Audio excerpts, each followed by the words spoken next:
Final question is with respect to one of the concerns that companies had with respect to CBAM. I do understand that this is, a geography-specific policy, but, what are your assurances to Indian companies as far as that particular piece is concerned? I think there are separate conversations happening as far as, that particular chapter, that particular track is concerned. Well, I think, but for your audience, I think it's important to recall what CBAM is and what it is not. And I think basically through CBAM we want to avoid carbon leakage. As you know, the European companies in the single market of the EU are subjected to an emission trading system, ETS. Of course, if there are exporters to Europe that export at a lower price items and products with a high carbon content, this sets the European companies at a disadvantage. So we are creating a level playing field in that respect. The CBAM has been developing through a process of consultation and a phased-in approach. There were different rounds of consultation, including in India, to understand the concerns, simplifications, so that small exporters are not impacted, and that would be indeed the case. They will not be impacted because we will take in bulks. The implementation started the 1st of January and will be phased in until 2034. So it doesn't fall like a guillotine on Indian companies.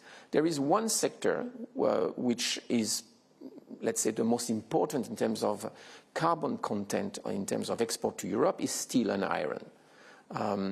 But on this, we have, I think, through the CBAM, it actually anticipates on what we understand being the direction of travel of the steel and iron industry in India.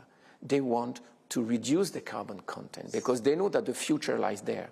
Absolutely. So in a way, if you look at the market signals and if you look at the share of Indian exporters to Europe, because we will continue to import steels, those who have low carbon content will actually maintain, if not increase, their share of the European market.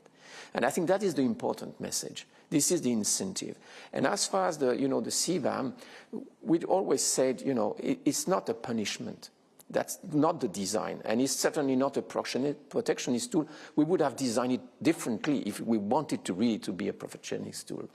But the conversation you referred to has indeed continued is what can we do together to accelerate India's own ambitions in decarbonization.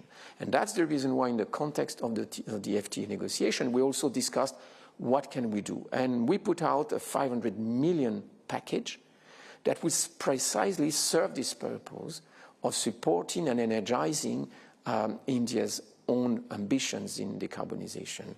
And that can be through energy, green hydrogen, clean tech, power grids. So we are really discussing these things. And I'm confident that somehow CBAM, which has been polluted, if I can use this image, by misrepresentation, will no longer be the issue it was presented to be.